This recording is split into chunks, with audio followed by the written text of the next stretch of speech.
MCU का अब तक का सैडेस्ट मोमेंट वो था जब टोनी स्टार्क खुद को सेक्रीफाइस कर देता है। और इसी के साथ एवेंजर्स के एक मेन सुपर हीरो जिसकी जर्नी एक डायलॉग के साथ हुई थी, उसका अंत भी उसी डायलॉग के साथ हो जाता है। अब टोनी के सेक्रीफाइस को लेकर फैंस में अलग अलग थ्योरी चलती रहती है। जैसे कोई कहता है कि टोनी ने अपनी डेथ पहले ही प्रेडिक्ट कर ली थी और वो पहले से इस सेक्रीफाइस के लिए तैयार था। तो कुछ फैंस के अनुसार थेनोस पृथ्वी पर टोनी स्टार्क की वजह से ही आया था, ऐसा टोनी मानता था। तो आइए आज की इस वीडियो में टोनी स्टार्क की सेक्रीफाइस की असली वजह जानने की कोशिश करते हैं। अब जाहिर सी बात है कि टोनी के पास उस वक्त और कोई ऑप्शन भी नहीं था सिवाय खुद को सेक्रीफाइस करने के। और टोनी ये भी जानता था कि उसका मार्क 85 भी उन स्टोन के रेडिएशन को नहीं रोक पाएगा। लेकिन क्या अगर टोनी के पास उस वक्त कोई दूसरा ऑप्शन मौजूद होता तो टोनी खुद को सेक्रीफाइस करता? तो इसका काफी हद तक जवाब है हाँ, टोनी तब भी खुद को सेक्रीफाइस करता ही। ऐसा इसलिए क्योंकि टोनी कहीं न कहीं इन सब कर्म कांड के लिए खुद को जिम्मेदार मानता था। ये एहसास टोनी को एकदम से नहीं हुआ,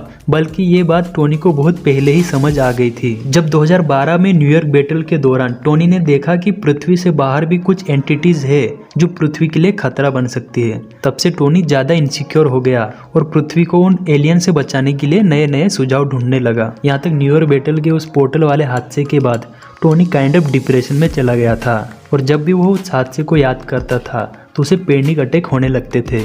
लेकिन फिर ग्रेजुअली टोनी खुद को बेहतर बना लेता है और इसी के चलते एज ऑफ अल्ट्रॉन में जाकर वो पृथ्वी के लिए एक सुरक्षा कवच भी बनाना चाहता था। लेकिन एक बार फिर वह अपने इस पृथ्वी बचाओ मिशन में नाकाम हो जाता है। जब वोंडा बारी बारी से सभी एवेंजर्स को उनके सबसे डरावने सपने दिखा रही थी, तब हमें टोनी का यही डरावना सपना देखने को मिलता है, जहाँ अर्थ एक खतरनाक एलियन के कब्जे में हो जाती है और उसके सभी एवेंजर साथी भी मारे जा चुके हैं। और तब टोनी इस डरावने सपने को कोई छलावा नहीं बल्कि आने वाली हकीकत मानता है और इसीलिए वह जारवेस और अल्ट्रॉन का इस्तेमाल कर एक ऐसी टेक्नोलॉजी बनाना चाहता था जिससे वह अर्थ को बाहरी खतरों से बचाता। लेकिन अनफॉर्चुनेटली टोनी इस मिशन में भी नाकाम हो जाता है और जब फाइनली इन्फिनिटी वॉर में थेनोस अपनी एलियन फौज के साथ अर्थ पर आता है, तब अवेंजर्स थेनोस को रोकने की बहुत कोशिश करती है। लेकिन थेनोस जीत जाता है और एक चुटकी बजाकर धरती की आधी आबादी गायब कर देता है। अब टोनी जो न्यूयॉर्क बैटल से जिस डरावने ख्वाब के बारे में सोच रहा था, आखिर वो पूरा हो ही जाता है और टोनी पहले से जानते हुए भी कुछ नहीं कर पाया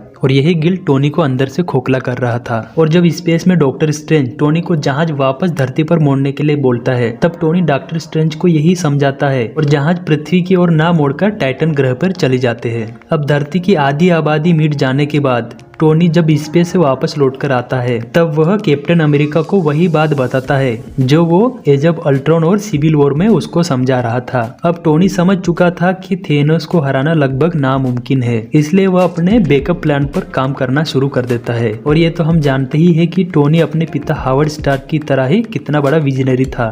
वह हमेशा आगे की सोचकर चलता था, यहाँ तक वो ये भी प्रेडिक्ट कर चुका था कि उसकी इस लड़ाई में डेथ हो जाएगी। इसलिए टोनी पहले ही खुद का एक होलोग्राफिक वीडियो रिकॉर्ड कर लेता है और एट द एंड जब थेनोस के साथ उसकी दोबारा फाइट होती है, तब वह समझ चुका था कि जो गलती उसने इतने सालों तक की, सब कुछ जानने के बावजूद भी अर्थ को नहीं बचा पाया। और अगर वो इस बारी भी थेनोस को नहीं रोक सका, तब वह इस गिल्ट के साथ कभी जी नहीं सकेगा। इसीलिए उससे अच्छा टोनी के लिए उस वक्त खुद को सेक्रीफाइस करने के अलावा और कोई रास्ता नहीं बचा था। तो ये थी टोनी को खुद को सेक्रीफाइस करने की थ्योरी और किस तरह से टोनी पूरे समय थेनोस के आने से डरता था और अंत में उसने उसे रोक ही दिया। अब देखो यार, ये सिर्फ एक थ्योरी है, हो सकता है मूवी में ऐसा ना भी हुआ हो, but still super hero fan से तो थ्योरी बनाना हमारा काम है। पर अगर आपकी भी कोई थ्योरी या सवाल है तो नीचे कमेंट कर बता देना। और हाँ, वीडियो को लाइक और चैनल को सब्सक्राइब किए कोई नहीं जाएगा। वीडियो को अंत तक देखने के लिए शुक्रिया।